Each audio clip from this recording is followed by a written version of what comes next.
నిన్ను ఏం చేస్తారు జనాలు? తలదించుకునేటట్లు ఎన్నో పరిస్థితులు తీసుకొస్తారు. నీ మీద అవమానాలను, నీ మీద నిందలను కలుగు చేస్తారు, నిన్ను అవమానిస్తారు. నీవేం చేయాలి? సిగ్గుపడాలా? సిగ్గు తెచ్చుకోరా రే, సిగ్గు తెచ్చుకో. ఇకనైనా నీ బ్రతుకు మార్చుకో. కొంచెమైన సిగ్గు లేదారా నీకు? కొంచెమైనా సిగ్గు లేదా నీకు ఈ పని చేయడానికి అని చెప్తా ఉంటారు కదా.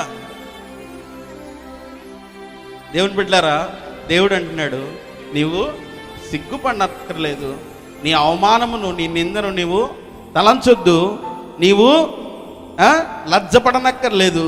నీవు నీ బాల్యకాలపు సిగ్గును మరుచుదువు. ఎప్పుడుండిద్ది సిగ్గు?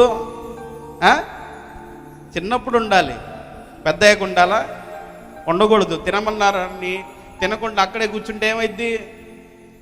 వద్దులేండి